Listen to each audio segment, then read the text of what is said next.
L'échiquier international, bienvenue à vous. Médias, mensonges, rhétorique déclinée, bien souvent avant une tension de haute intensité. Généralement, quand l'image d'une nation est prise pour cible, souvent riche et à leur tête des récalcitrants à la doxa occidentale, c'est que derrière, les intérêts stratégiques sont dans la ligne de mire des décideurs du Nord. Les exemples sont pléthores si on se cantonnait à la décennie écoulée. Les guerres impériales ont changé de peau, le chaos comme porte de sortie occidentale s'appuie désormait sur des récits officiels enrôlés souvent par des bons sentiments. On apporterait la liberté aux populations visées avec des bombes, entend-on souvent. Vieux refrain, sauf que les modulations ont un peu changé face à, d'un autre côté, une population de plus en plus méfiante. Ça commence par des médias mensonges et cela se conclut à des intervalles plus loin à des pays compartimentés et balkanisés. Médias mensonges et chaos et surtout comment anticiper ceux de demain. Parlons-en, à tout de suite.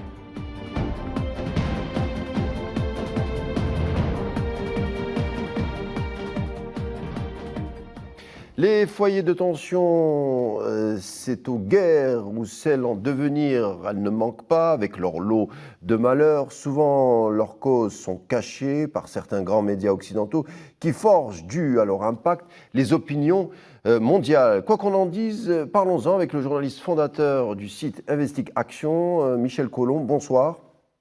Bonsoir. Merci d'avoir accepté notre invitation. Avec plaisir, toujours. On a beaucoup de choses à nous dire. Alors, tout d'abord, un mot d'actualité pour débuter. La Syrie, une année après la chute du président Bachar al-Assad, une partie de la population est en train de célébrer l'événement sur la place des Omeyyades à Damas. Ahmed al-Shara, le président par intérim, a réussi à obtenir, semble-t-il, des victoires diplomatiques, surtout après avoir été reçu à la Maison-Blanche par Donald Trump. Vous êtes exprimé, vous, à l'époque, sur la Syrie en disant qu'elle était dans le viseur des plans américains et des sionistes. Votre avis donc sur cette nouvelle donne politique au sein de ce pays? Écoutez, ça fait des années, bien 15 années que la Syrie est dans le collimateur. Je ne suis pas le premier à l'avoir dit. Feu le ministre des Affaires étrangères, Roland Dumas, l'avait dit aussi. Et donc, on a quelque chose de paradoxal. Pendant des années, on nous dit que la tête des dirigeants de Daesh est mise à prix et qu'il n'est pas question de les laisser au pouvoir. Et puis, le nouveau président syrien, il y a quelque temps encore, sa tête était mise à prix à Washington à 10 millions de dollars, 50 millions de dollars. Non, lui, c'était 10, pardon. Je confonds avec Maduro. Enfin, voilà. Je ne sais pas si vous m'entendez bien avec un écho énorme. On vous reçoit très bien. Il semblerait qu'on ait un souci avec la connexion de Michel Collomb. Est-ce que vous nous recevez, Michel Moi, je vous entends bien. Continuez, mais poursuivez. Je m'entends en écho dans votre studio. La régie va tenter justement d'améliorer le son dans quelques secondes. Mais poursuivez, Michel Collomb, au sujet de la Syrie. Sur la Syrie, je pense qu'on a une démonstration de plus, si nécessaire, que les prétextes sont faits pour s'en servir et que, en fait, comme le disait un président des États-Unis, c'est un salaud, mais c'est notre salaud. Et donc, qu'on soit terroriste, qu'on soit trafiquant, ça n'est pas grave, du moment qu'on obéit à Washington. Avoir la Syrie aujourd'hui, bon, comparaison n'est pas raison, certes, mais cela nous rappelle la Libye post-Mohamed el-Kadhafi, la Libye aujourd'hui, pays en crise, et c'est un euphémisme. Mais les grands médias internationaux qui ciblaient le guide libyen à l'époque ont très peu mis en avant, par exemple, ses apports au niveau social, à l'endroit de sa population. Vous aviez mis en accusation, on s'en souvient, certains médias dont la diffusion de nouvelles n'apporterait au final que la catastrophe en Libye. En tant que nation, est-ce qu'on peut par exemple faire un parallèle entre la nation syrienne et libyenne qui a une même trajectoire? Est-ce que, enfin, à quelques différences près, est-ce que c'est un hasard? Non, écoutez, il faut toujours remonter à cette fameuse vidéo du général Wesley Clark, celui qui a dirigé les bombardements de l'OTAN sur la Yougoslavie en 1999. Et comme il n'était plus aux affaires, il visite un ami au Pentagone qui lui dit, voilà, nous, les États-Unis, nous allons prendre 7 pays en 5 ans. Prendre, c'est le mot, take. Et donc, il y avait dans tous les pays du Moyen-Orient et de la Corne de l'Afrique, il y avait la Libye, il y avait la Syrie, et ça a été réalisé. Les méthodes varient, mais ça fait partie du même plan de guerre globale. On assisterait, selon vous, à ce plan qui se décline actuellement? Il y a le dernier pays sur la liste qui n'a pas été détruit, c'est l'Iran. Et clairement, c'était déjà la cible majeure dans les plans de Bush et de ses amis en 2002. En tout cas, on poussait vers cette guerre tout bonnement avec l'Iran. Plan de Trump par Gaza, cessez-le-feu au détriment des Palestiniens, puisque plus de 300 morts depuis la dite trêve. On accentue la pression sur la résistance palestinienne pour rendre les armes. Le Hamas refuse de désarmer tant que des soldats de l'occupation sont au niveau de l'enclave. Eyal Zamir, chef d'état-major sioniste, a affirmé hier que la ligne jaune, dont c'est la ligne de démarcation, serait la nouvelle frontière de l'entité sioniste, une nouvelle frontière qui a avancé ou permet de monter des opérations ciblant des Palestiniens. Tout ceci fait dire à un éditorial arabe d'Iguest que l'on assisterait à une nouvelle forme de mandat colonial. Votre avis? Oui, il faut dire une première chose, c'est qu'il n'y a pas de cessez-le-feu. Il n'y a pas eu de cessez-le-feu. La guerre continue avec d'autres formes, plus limitées, moins spectaculaires, mais il n'y a pas. Et le plan de Netanyahou et de Trump est de morceler Gaza, de reconstruire une zone que eux contrôleraient avec des chefs de gang à leur solde, sauf que le principal d'entre eux vient d'être assassiné cette semaine, et que donc on essaye de pousser les Gazaouites dans une partie de Gaza qui ne sera pas reconstruite, où ils vivront un enfer pour toujours continuer à les chasser. Les Israéliens, d'ailleurs, essayent d'obliger les Égyptiens à accepter des départs sans droit au retour. Donc Israël ne respecte absolument pas la phase 1 du plan de paix. On vous suit beaucoup, Michel Collomb, vous le savez sans doute, en tout cas de l'Algérie. On suit vos travaux et actuellement vous vous êtes intéressé à la situation soudanaise où vous dites que l'on observe une forme de guerre à cause d'intérêts stratégiques. Vous parlez de l'eau, vous parlez du pétrole, le pétrole qui se situe au sud. Vous parlez aussi du trafic d'or qui aurait rendu Mohamed Hamdan Dogolo, alias Hamediti, qui est proche des Émiratis de l'entité sioniste, une figure extrêmement riche. Que se passe-t-il réellement au Soudan? Écoutez, nous l'avions expliqué avec notre expert du monde arabo-musulman et des géostratégies, Mohamed Hassan. On l'avait expliqué dans un livre de 2011, La stratégie du chaos, où on expliquait qu'effectivement, les États-Unis, moins forts qu'avant, ne pouvaient plus se permettre des occupations par leurs troupes, et donc semer le chaos, organisait des combats, des guerres civiles, en fait, tout simplement. Et donc, on a vu ça au Soudan pour les mêmes objectifs stratégiques et avec les mêmes méthodes. Les objectifs, c'est que quand vous regardez une carte, l'Égypte est évidemment un pays qui fait face à Israël et qui, du temps de Nasser, a été à la tête de la résistance et maintenant, avec les collabos, est à la tête de la trahison. Et les États-Unis et Israël savent qu'il n'y aura pas toujours des traîtres à la tête de l'Égypte. Et donc, il s'agit de contrôler ce pays et de l'affaiblir. Et comme l'économie, l'agriculture, l'énergie de l'Égypte dépendent beaucoup du Nil, que les sources du Nil sont au Soudan et dans une série d'autres pays, contrôler le Soudan, fragmenter le Soudan comme Israël l'a fait avec les États-Unis, c'est une manière de tenir le contrôle sur l'Égypte. C'est une première raison. Et la deuxième, toujours quand on regarde une carte, on voit que le Soudan, c'est le plus important pays d'Afrique. C'est un pays clé dans ce qu'on appelle la Corne de l'Afrique, c'est-à-dire cette pointe qui s'avance dans l'océan Indien. Et l'océan Indien, comme nous l'expliquions déjà dans ce livre, est le champ de bataille majeur de la bataille économique du XXIe siècle. C'est-à-dire que pour contrôler des pays et les empêcher de contester la domination économique des USA, il faut contrôler leurs routes maritimes. Et là, la Chine a un point vulnérable, c'est-à-dire que l'océan Indien, les États-Unis peuvent bloquer les routes de la soie, peuvent bloquer les ports en eau profonde qui sont nécessaires au commerce de l'Afrique vers la Chine, les matières premières, de la Chine vers l'Europe, les produits finis, les marchandises, mais dans les deux sens aussi.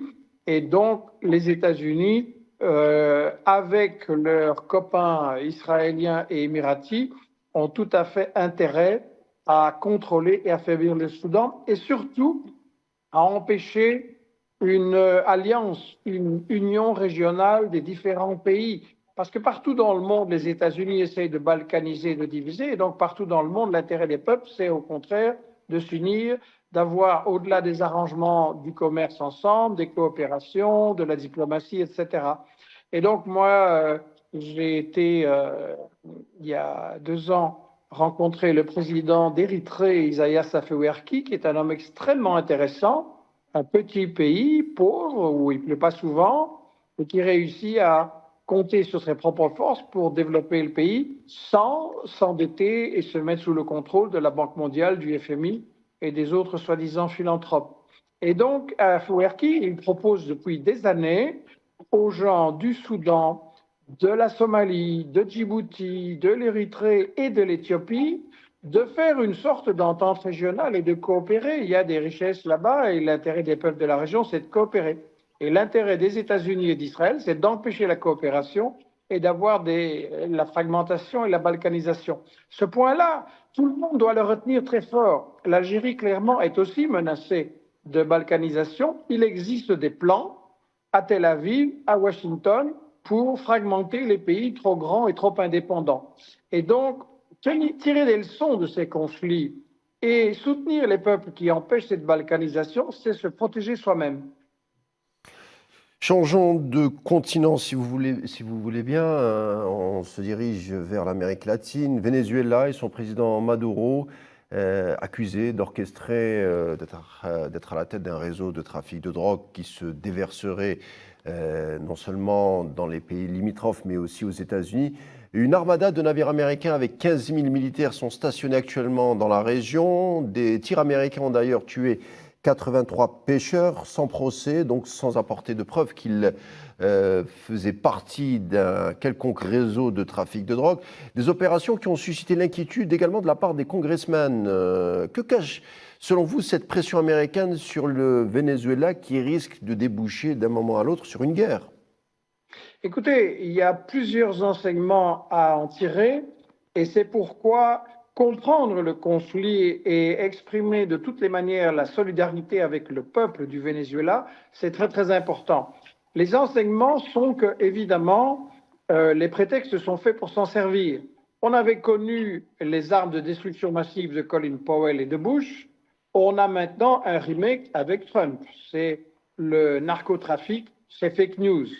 Le Venezuela est un débouché très mineur pour le narcotrafic, évidemment, toujours possible techniquement dans la jungle, vous ne pouvez pas tout contrôler, mais tous les experts savent que les principales routes de la drogue vers les États-Unis, c'est la Colombie, un allié traditionnel jusque peu des États-Unis, et l'Équateur, dirigé par un milliardaire corrompu, qui est d'ailleurs impliqué dans du narcotrafic récemment, ça c'est vraiment piquant.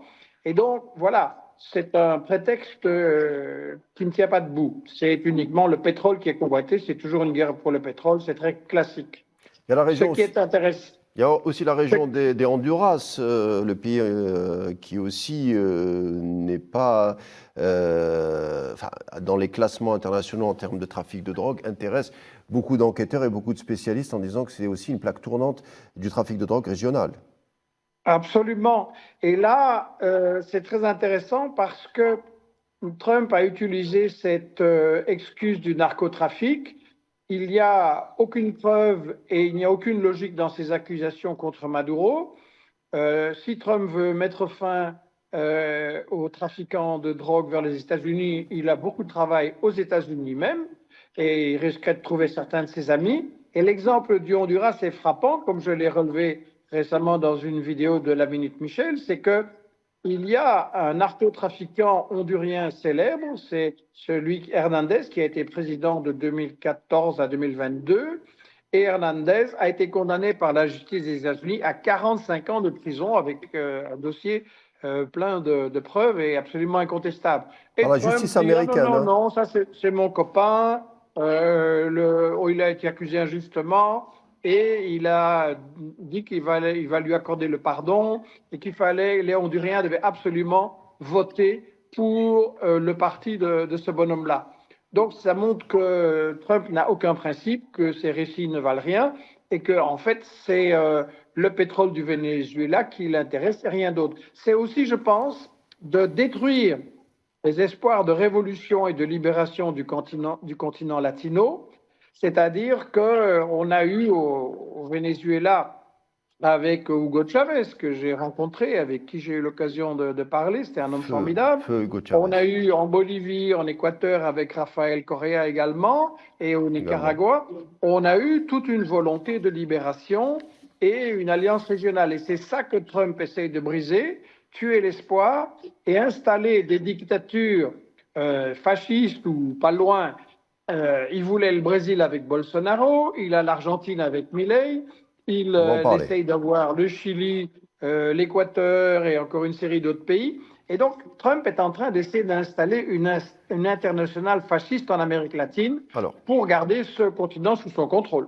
On a consacré une émission sur la doctrine Monroe il y a quelques semaines ici même, en référence à James Monroe, qui a été président américain en 1823, qui considérait l'Amérique du Sud comme un territoire stratégique face à l'époque aux menées européennes. Est-ce que vous voyez, vous, présentement, un retour brutal à cette doctrine Monroe ? Il semble que d'après une déclaration récente, elle émane de Peter Hegseth, qui est le numéro 1 du Pentagone, qui l'a dit il y a 2-3 jours, le continent américain, c'est notre voisinage et nous le protégerons. Protéger contre quoi cette fois-ci? La Chine? Effectivement, ça a toujours, sous prétexte de protéger les pays latino-américains, ça voulait dire les garder pour soi et les exploiter pour les multinationales des États-Unis. Alors la première doctrine Monroe, effectivement, était tournée contre l'Espagne, la France, l'Angleterre, la Hollande, des pays qui tiraient beaucoup de profit des richesses de l'Amérique latine. Et maintenant, la Chine est devenue le partenaire numéro 1 de l'Amérique latine et de la plupart des pays. Et donc, les États-Unis, il faut toujours replacer ça dans le contexte global. Ils sont dans un grave déclin. Ils sont contestés par l'économie chinoise qui les a en fait dépassés, si on calcule en pouvoir d'achat local. Et ils n'ont plus grand-chose, les États-Unis. Qu'est-ce qu'il leur reste? Il leur reste l'Europe qui les obéit comme un petit chien, ça c'est scandaleux, et il leur reste l'Amérique latine. Et donc c'est effectivement la tentative de recoloniser pour empêcher ces pays d'être indépendants et de commercer avec qui ils veulent. Alors Trump dans la région, toujours Amérique du Sud, dans la région, Trump semble déterminé à se constituer une sorte de catalogue d'alliés. On l'a vu avec des gouvernements conciliants, on l'a vu par exemple avec Javier Milei, l'Argentin, lorsque son gouvernement a failli sombrer à la mi-mandat dans une crise économique. C'est le mois dernier, l'administration Trump s'est portée secours avec un plan de sauvetage de 20 milliards de dollars. Résultat, Milei a accordé un contrat, un accord en tout cas visant à accroître un libre accès aux minéraux stratégiques sur le sol argentin. Au Salvador, on a Nayib Bukele qui a accepté de reprendre 200 migrants illégaux. Trump s'est empressé de chanter ses louanges le lendemain. C'est pareil également au Salvador, le Guatemala, l'Équateur, le Panama, qui ont cédé aux desiderata de Washington. La Bolivie, qui est sur le point aussi de rompre avec 20 ans de gauche au pouvoir, intéresse Trump. On a aussi le Chili. Trump en fait l'éloge de tous ces dirigeants. J'oublie également aussi Bolsonaro, l'ancien président qui actuellement a été condamné à plus de 20 ans de prison.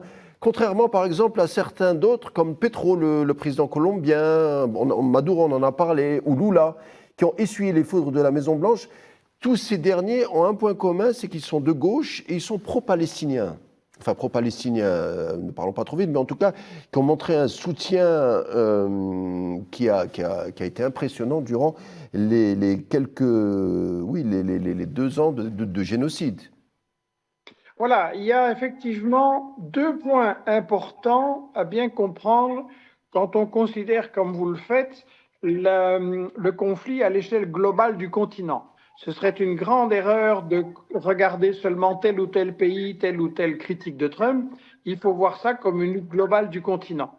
Alors, c'est vrai que les pays attaqués par les États-Unis, et ça ne date pas de Trump, hein, ça a commencé avec Obama, ça a continué avec Trump premier, Biden n'a rien changé. Donc, ce n'est pas une politique propre à Trump, c'est une politique des États-Unis depuis longtemps. Et donc, effectivement, il y a une solidarité tout à fait logique entre des gens comme Chavez, Evo Morales, Correa, etc., et les peuples arabes globalement, et évidemment les Palestiniens au premier plan, avec leur combat majeur. Ça, c'est un point très, très important. Ce n'est pas par hasard. C'est une indication qu'en fait, c'est le même conflit au Moyen-Orient et en Amérique latine. C'est vraiment la même guerre. Le deuxième point important à comprendre dans cet affrontement, c'est que effectivement, il y a un risque de cycle gauche-droite, résistance-trahison dans différents pays d'Amérique latine. On a l'Équateur qui a été trahi, on a la Bolivie qui est en train de virer malheureusement à cause des divisions au sein de la gauche. Et donc, qu'est-ce qui a permis au Venezuela de résister alors que c'est lui qui a eu le plus des offensives, hein? Il a eu plusieurs coups d'État, il a eu un sabotage informatique de sa production pétrolière, il a eu un sabotage de l'économie, un boycott et un appauvrissement, la population souffre énormément, et malgré tout, il résiste. Pourquoi? C'est ça qu'il faut voir. Moi, j'ai été plusieurs fois au Venezuela, et une chose qui m'a frappé, c'est la mobilisation de la population et la participation, y compris au plan militaire. Vous devez savoir, et les généraux de Trump le savent et le lui ont dit, vous devez savoir qu'au Venezuela, dans chaque quartier, dans chaque village, dans chaque coin des Andes, il y a des milices territoriales armées qui sont prêtes, qui connaissent le terrain et qui vont le défendre à la mort si jamais Trump ose envoyer ses soldats. Alors, en envoyant des avions et bombarder, vous pouvez créer des dégâts, mais vous ne pouvez pas prendre le contrôle d'un pays. Vous devez mettre des troupes au sol. Et ça, les généraux de Trump lui ont dit, ça ne marchera pas, ça va être un enfer. Et donc, il a dû reculer. Hein. Il a fait des énormes menaces, il a fait un grand show. Il a dû reculer, c'est une leçon importante. Et pour moi, le facteur fondamental, c'est bien sûr la fermeté de Maduro et des dirigeants du chavisme. C'est bien sûr la loyauté des militaires qui n'ont pas été achetés, qui n'ont pas trahi comme on l'a vu dans d'autres pays. Mais la force fondamentale, c'est le peuple, les hommes et les femmes en armes. Et moi, j'ai commencé à militer dans les années 70 et ma première grande émotion politique, ça a été le Chili de l'unité populaire, le Chili d'Allende, des communistes, en 1970, qui a commencé à mettre fin au pillage des multinationales et à faire énormément de bien à sa population, aux paysans, etc., et aux ouvriers. Et donc, quel était le slogan de la révolution à l'époque? C'était « El pueblo unido jamás será vencido ». Un peuple uni ne sera jamais vaincu. Mais le peuple chilien a subi une grosse défaite et à ce moment-là, on a ajouté à ce slogan « El pueblo unido y armado jamás será vencido ». Le peuple, uni et armé ne sera jamais vaincu. Et ce point-là, pour moi, il est très important. Énormément de pays en Amérique latine, dans le monde arabe, en Afrique, vont être menacés par Trump et ses alliés, et tout dépendra de la participation populaire et d'un armement populaire. Merci beaucoup, Michel Colomb. Je rappelle que vous êtes rédacteur en chef du site Investigation qui a besoin de soutien actuellement. Donc, on vous suivra attentivement et on appelle à la solidarité. Merci en tout cas et je vous dis à bientôt. À bientôt, merci. L'échiquier international se conclura ici. Merci de nous avoir prêté attention. Je vous laisse avec la suite des programmes sur Al24 News et on se retrouve demain.